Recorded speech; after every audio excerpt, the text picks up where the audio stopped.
Patuloy pong nagtitipon-tipon ang mga miyembro ng INC diyan sa Meloneta. And in fairness po, naging mapayapa yung kanilang first day of rally. Talaga pong peaceful. Maliban sa mga ilang kaganapan, hopefully, ganyan po sa second and third day nila. Ang napansin ko lang, may mga taong nagagalit sa stage at pinaalis yung mga pulis. Dahil meron yata mga pulis na napansin nila na nakikihalo dun sa crowd. Meron po yata silang perimeter kung hanggang saan lang sila. Tapos meron pa akong narinig na isang lalaki na sinasabihan pa ng, ito mga pulis, may mga hawak na baril to, may mga hawak na baril. Natural po pulis, di may hawak na baril. Malamang kaya nakikihalo ito mga pulis dyan sa crowd. Hindi nga po ba, merong banta ng mga papasukin ng infiltrators itong rally ng INC? At ang mga miyembro ng INC ay mga Pilipino din. So sino ba ang pinoprotektahan ng mga pulis natin? Ang mga Pilipino. Bawat isang Pilipino. Hindi ba dapat maging feeling safe sila dahil alam nila na may pulis sa paligid? Na kung merong gagawa ng masama, madaling mahuhuli at aalisin doon sa lugar na yon. Tandaan nyo po, meron pong banta. At hindi po natin maisasantabi yung banta na yon na kesyo may mga extremist terrorist groups na papasok at makikihalo sa kanila. Meron pang kesyo magdadala ng Molotov bomb. Totoo man o hindi, dapat pong protektahan pati yung mga miyembro ng INC. Kasi bali-balita na nga a few days before pa na merong mga grupo na manggugulo. At kapag nagkaroon ng gulo dyan, at may nagpasabog or something at merong maging casualty na mga miyembro ng INC, sino ang sisisihin? Si President Bongbong Marcos na naman? Kaya siguro, nagbabantay yung ating mga kapulisan. At malamang pinoprotektahan nila ang mga miyembro ng INC. Well, unless may itinatago ang INC, kaya nila pinaalis yung mga pulis. Hindi ba dapat magpasalamat sila dahil ang mga kapulisan natin ay umiikot at nagbabantay. Dahil hindi po natin maisasantabi na baka nga totoo yung mga banta. Hindi nga ba? It is better safe than sorry. At meron akong isang insidente na napanood na merong isang grupo di umano na mga DDS. Ang narinig ko doon sa video sinusubukan daw nilang humingi ng permiso sa organizer ng event na yun kanina para daw makihalo sila sa mga Iglesia ni Cristo. Pero hindi sila pinayagan dahil sila daw ay may mga placards na nagsasabi ng Marcos resign. Maganda yan. Dahil kapag pinahintulutan sila na makihalubilo dyan sa grupo ng mga INC na may hawak-hawak na mga placard na Marcos resign, napasukan na ng politika ang kanilang rally. At mabuti naman, itong araw na to, walang mga Duterte senators at wala din si VP Sara dahil sinasabi nila darating daw si Sara Duterte. Pero narinig na po natin a day or two ago na sinabi ni Sara Duterte na wala siyang schedule ng mga rally dito sa Pilipinas dahil ang mga rally niyang scheduled ay sa abroad. Good enough, walang dumating na mga Duterte senators. Well, hindi ko alam ngayong gabi kung meron. Paki-inform nyo nga ako. Dahil hanggang ngayon, siyempre mag-vigil sila doon dahil meron pa silang 2 araw. At ganyan din ang nangyari dito sa EDSA. Di ba meron pang isang grupo na nagrarally doon? Meron din daw isang grupo ng mga DDS na may dala-dala mga placards ng Marcos resign. Hindi rin sila pinapasok ng mga polis dahil ang sabi daw ng organizers, hindi pwede yung mga grupong meron dala-dalang placards ng Marcos resign dahil ang kanilang rally ay ang paglaban sa korupsyon. Well, mabuti naman kung ganun. So, ang nakita ko na lang, may mga grupo na lang ng mga DDS na may mga hawak ng Marcos resign na para sila mga basang sisiw dahil walang tumanggap sa kanila, sila na lang ang nagsisisigaw doon ng Marcos resign, Marcos resign.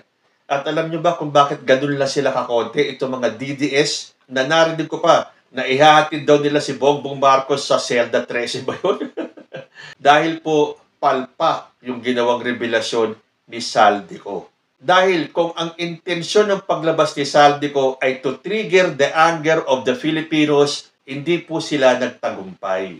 So itong mga tao sa likod ng paglabas ni Saldico ay nabigo na pag-alabin ang galit ng mga Pilipino. Dahil kung maraming Pinoy ang naniwala kay Saldico, ngayong araw na to, hindi na tumagal si President Bongbong Marcos or kung magre-retaliate yung mga polis, gulo po talaga yan.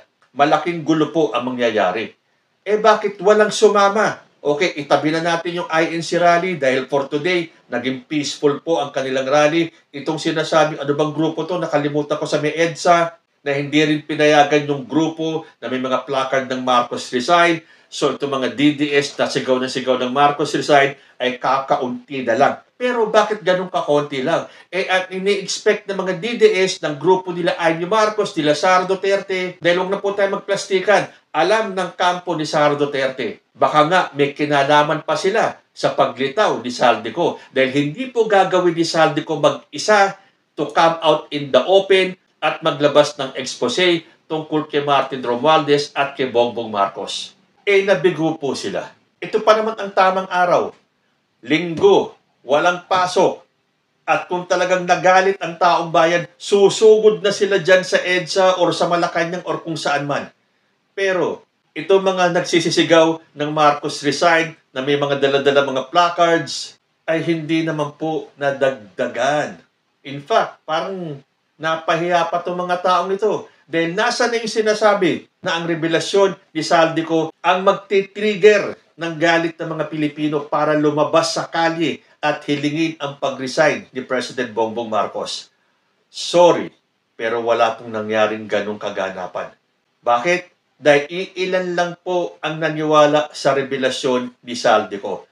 Mabuti na lang at may social media, ang dami pong nagde-debunk sa mga butas ng istorya ni Saldico. Sa mga petsa, doon sa mga maleta, doon sa mga kwento ni Saldico, yung mga pag-travel nila sa abroad, mukhang hindi magkakatugma. At dito sa atin, iilan lang ba ang naniwala kay Saldico? Puro mga DDS lamang. Pero marami dito, bukod sa mga BBM supporters, kahit na mga kritiko ni President Bongbong Marcos, hindi napaniwala ni Saldico. In fact, hindi ba naglabas pa ng statement ang CBCP na hindi sila sumusuporta dito sa rally ng INC? At ang hamon nila kay Saldico, kung totoo ang kanyang sinasabi, umuwi ng Pilipinas, panumpaan yung kanyang salaysay, at dito niya ilabas lahat ng nalalaman niya. Pero dapat, he must be under oath.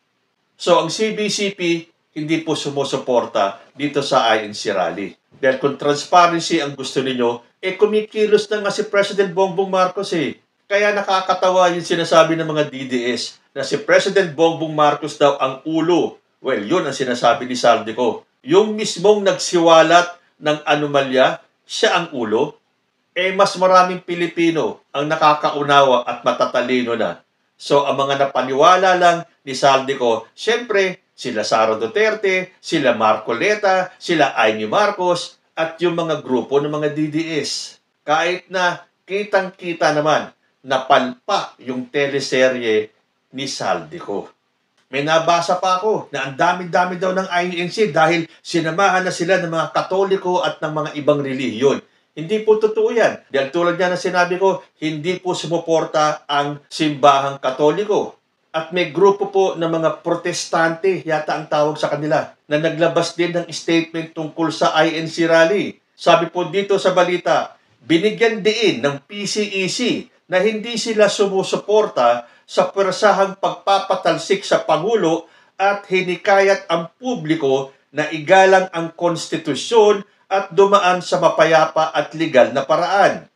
Inanunsyo ng PCEC na hindi sila lalahok sa mga rally sa November 16 to 18 at nanawagan ng pagpipigil, pag-iingat at tahimik na paghahanap ng katarungan.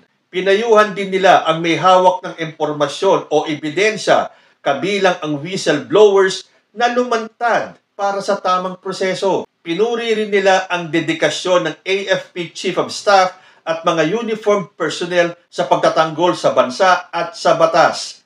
Ang PCEC o mas tawag na protestante o born-again Christians ay may 78 evangelical denominations.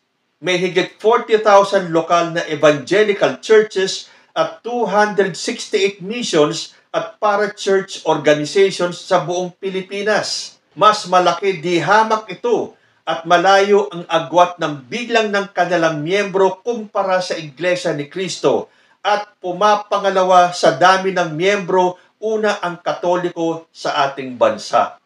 So nakita nyo na, marami pong mga tahimik. Ito lang INC talaga ang maingay na magtataka ka, bakit kailangan ng 3 araw? Yun ang talagang hindi ko maubos maisip. Bakit kailangan ng 3 araw? Nung January nag-rally sila. Humusto naman yung 1 araw o baka naman nakulangan sila. Kaya kailangan ng 3 araw. Batagin itong susunod na 2 araw, maging mapayapa din sana. Pabayaan na natin yung maliliit na grupo na sigaw ng Marcos resign dahil hindi po nila mapapababa si President Bongbong Marcos. Isipin nyo na lang, kung kaya mag-rally ng INC, di mas kaya ng Katoliko. Alam nyo naman ang Pilipinas, predominantly Catholic at itong PCEC na pumapangalawa sa Katoliko sa dami ng mga miyembro. Pero siyempre yung show of force ng INC, kilala na po yan. Na kapag nagtawag si Manalo, sigurado yan. Although binabatikos po sila ng mga dating miyembro ng INC. Dahil para sa INC, sagrado po ang linggo. At yung araw na yon, sila po ay sumasamba sa kanilang mga kapilya.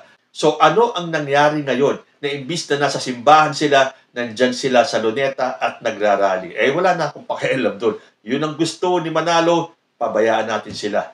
Sumunod naman yung kanilang mga members. So sa puntong yon, to each his own. Yun ang gusto nila, fine.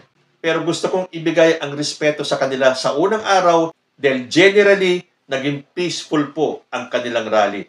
At doon sa mga umaasa, lalo na yung mga DDS na sigaw ng Marcos resign, na akala nila dadami sila at lalabas sa mga Pilipino dahil sa expose ni Saldico, sad to say, bigo po kayo.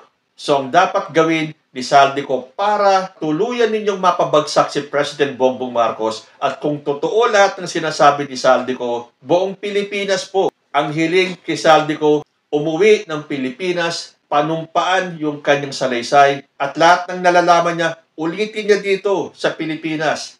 But this time, under oath. So I hope and pray yung 2 araw pa ng rally ng INC ay maging kasing payapa po ng kanilang unang araw.